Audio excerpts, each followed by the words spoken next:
మన ఫ్యామిలీ అందరికీ హాయ్ అండి. బయట పని చేసుకొని ఇంట్లోకి వచ్చేసరికి 5 అయింది. ఇక ఇంట్లోకి రాగానే నేను చేసే పనులు వంటగదిలోకి వెళ్తాను ముందుగానే.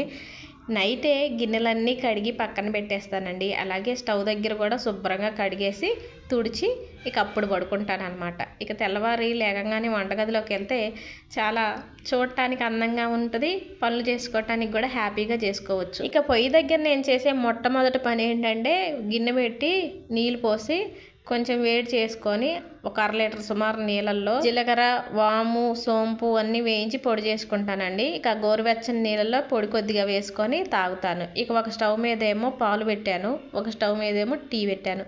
పాలేమో మా వారికి కాఫీ కలపటానికి, టీ ఏమో నా కోసం అనమాట.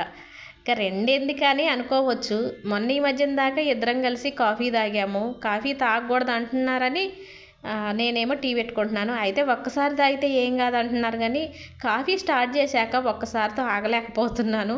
ఉదయాన్నే ఒకసారి, 10ంటికి ఒకసారి, మళ్ళీ సాయంత్రం ఒకసారి, ఇట్లా 3 సార్లు అవుతుంది. అసలు తాగకుండా ఉంటే ఏ బాధ ఉండదని టీ మాత్రం ఒక కప్పు తాగుతున్నాను. ఇక మా వారికి పాలు కాగబెట్టేసి కాఫీ కలిపి నా కోసమని టీ కప్పులో పోసేసుకొచ్చుకున్నాను. ఇక ఈ పాలు, టీ అయిపోయిన తర్వాత స్టవ్ మీద మళ్ళీ శనగిత్తనాలు పెట్టానండి. చిన్న కళాయి పెట్టి శనగిత్తనాలు వేసి ఒకసారి తిప్పేశాను. సన్నటి సేగ మీద అవే వేగుతుంటాయిలే అని పొయ్యి మీద పెట్టేశాను. మా వారు కాఫీ తాగుతున్నారు, నేనేమో టీ తాగుతున్నా. లియో గాడేమో అల్లరి చేస్తుండనమాట.